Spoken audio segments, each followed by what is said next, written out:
You ever try to explain why you love something, but the only explanation you can come up with is just because it feels right? This video isn't going to be a deep dive into composition or camera specs. It's not about rules or techniques. It's just me walking through some photos I took on a recent stroll through Chicago Riverwalk, talking about the ones that stood out and why they caught my eye. So if you're someone who sees a photo and just feels something, you're in the right place. This video was actually inspired by a comment. The comment goes something like this. My all-time favorite aspect ratio to shoot has always been 1:1. Don't know exactly why, but always feels fun to shoot with.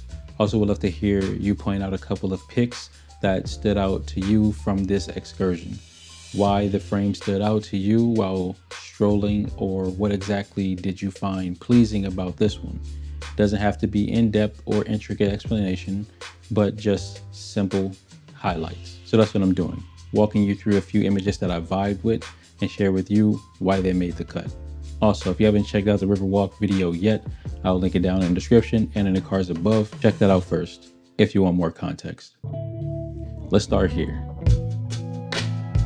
First shot, taken right by Michigan Avenue.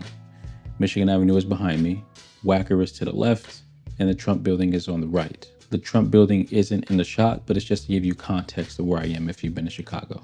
It's a wide view, the river is below, skyline is above. This was one of my warm-up shots. Usually my first 10 to 15 shots are throwaways, but this one has something. It set the tone. Then there's this one, a man on a boat early morning around 7 a.m. He's just starting his day. The orange life ring, the soft morning light, the reflection of the building in the water, it just felt right. You can almost hear the quiet before the city wakes up. Here's another one. This yellow Chicago water taxi. Everything around it is muted.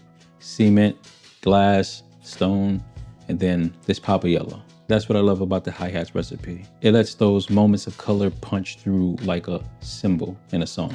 This one, the chairs, that simple red against the gray surroundings. Again, just a feeling. City scenes can be visually noisy, but sometimes a single object simplifies everything. Then there's this photo under the bridge. I took way too many shots under this bridge that day, but this one had depth.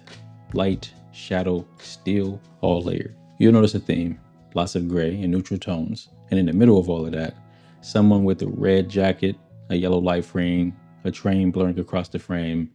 That contrast is what I love. This image here feels like rhythm, lines, color, repetition. It's like architecture playing music. The pops of red, the purples, the reflections, the city becomes this layered song. Same vibe here. Metal glass above, a burst of color down below, some public art tucked beneath the skyline, almost like nature and culture sneaking into the corners of the concrete. As I wrapped up, I circled back to some earlier spots, catching them in a different light.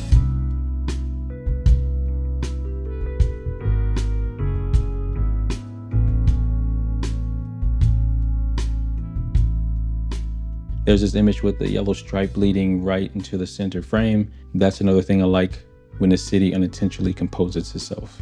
Or this one with the no wake sign. Feels like you're being pulled into the unknown. And finally, this construction site by Navy Pier. I've been watching this building go up for years. It's weirdly personal. I remember when it was just an empty lot. Now it's becoming something new. Now I wouldn't say these are the best photos I've ever taken, but they're the ones that stood out to me from this walk. They captured a vibe, a moment, or just something that felt worth keeping. Which one stood out to you? Let me know down in the comments.